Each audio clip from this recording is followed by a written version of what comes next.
आज की तमाम बड़ी खबरें नॉनस्टॉप न्यूज में।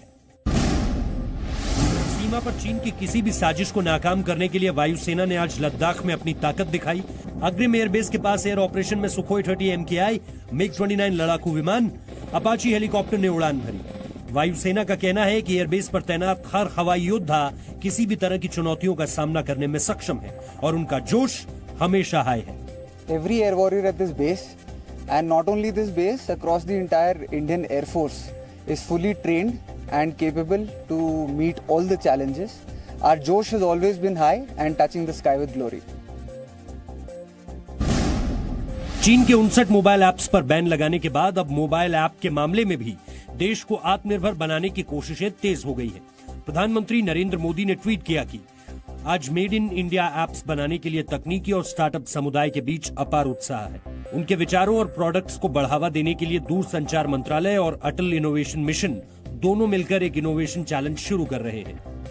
प्रधानमंत्री ने कहा कि अगर किसी व्यक्ति के पास कोई ऐसा प्रोडक्ट है या फिर कुछ बेहतर करने की क्षमता या नजरिया है तो टेक कम्युनिटी से जुड़े। प्रधानमंत्री नरेंद्र मोदी ने सेवा ही संगठन नाम के कार्यक्रम के जरिए 7 राज्यों के बीजेपी के कार्यकर्ताओं से बात की। बिहार, दिल्ली, कर्नाटक, उत्तर प्रदेश, महाराष्ट्र, राजस्थान और असम की प्रदेश बीजेपी यूनिट ने लॉकडाउन में किए गए कामों की रिपोर्ट प्रधानमंत्री नरेंद्र मोदी के सामने पेश की। पीएम मोदी ने कहा कि बीजेपी कार्यकर्ता कोरोना काल में मानव इतिहास का सबसे बड़ा सेवा यज्ञ कर रहे हैं। एक समान लक्ष्य के साथ समान भाव से सेवा का काम संगठन की शक्ति बन जाता है। जब हम इस तरह का काम करते हैं तो एक टीम स्पिरिट पैदा होती है। प्रधानमंत्री ने यूपी और बिहार के बीजेपी कार्यकर्ताओं से कहा कि वो अपने राज्य में लौटे श्रमिकों की मुसीबत में मदद करें।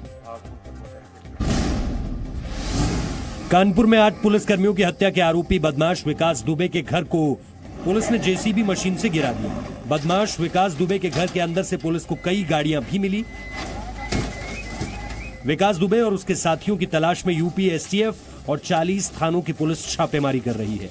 यूपी पुलिस ने कानपुर के चौबेपुर थाने के सीओ विनय तिवारी को निलंबित कर दिया। सीओ विनय पर मुखबिरी का शक है। यूपी एसटीएफ इसकी जांच कर रही है। हमारी कॉम्बिंग जारी है, अभी भी कॉम्बिंग जारी है और जो भी इसके ठिकाने हो सकते हैं इन बदमाशों के, उन सभी ठिकानों पर हमारी टीमें लगी हुई हैं।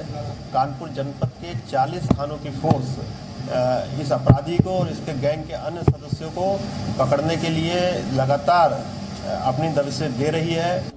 कानपुर में मुठभेड़ में शहीद हुए डीएसपी देवेंद्र मिश्रा का पूरे राजकीय सम्मान के साथ अंतिम संस्कार किया गया। जम्मू कश्मीर के कुलगाम जिले में सेना ने मुठभेड़ में 2 आतंकवादियों को मार गिराया। आरा इलाके में सेना को आतंकवादियों के होने की खबर मिली थी, जिसके बाद सर्च ऑपरेशन शुरू किया गया था, लेकिन आतंकवादियों ने फायरिंग शुरू कर दी। सेना की जवाबी कार्रवाई में 2 आतंकी मारे गए। राजौरी जिले में भी आतंकियों के खिलाफ बड़ी कामयाबी मिली। सर्च ऑपरेशन में सेना को आतंकवादियों के ठिकाने से बड़ी मात्रा में हथियार मिले। सेना ने 2 चीनी पिस्टल, AK-47 राइफल की 14 मैगजीन, एक अंडर बैरल ग्रेनेड लॉन्चर, एक चीनी ग्रेनेड और AK-47 राइफल की 920 गोलियां बरामद की। देश में कोरोना संक्रमण के एक दिन में अब तक के सबसे ज्यादा मामले सामने आए। 24 घंटे में कोरोना के 22,771 नए केस सामने आए और 442 लोगों की मौत हो गई। कोरोना संक्रमितों की संख्या बढ़कर 6,48,315 हो गई है। कोरोना से अब तक 18,655 संक्रमितों की मौत हो चुकी है। 3,94,227 लोग इलाज से ठीक हो चुके हैं। स्वदेशी कोरोना वैक्सीन को लेकर आज आईसीएमआर ने एक बयान जारी किया है। इस बयान में आईसीएमआर ने कहा है कि वैक्सीन बनाने की प्रक्रिया विश्व स्तर पर स्वीकृत मानदंडों के अनुसार चल रही है। दिल्ली में कोरोना वायरस से संक्रमण के मामले तेजी से बढ़ रहे हैं। दिल्ली में कोरोना संक्रमितों की संख्या 97,000 के पार पहुंच गई है। पिछले 24 घंटे में दिल्ली में कोरोना के 2,505 नए मामले मिले।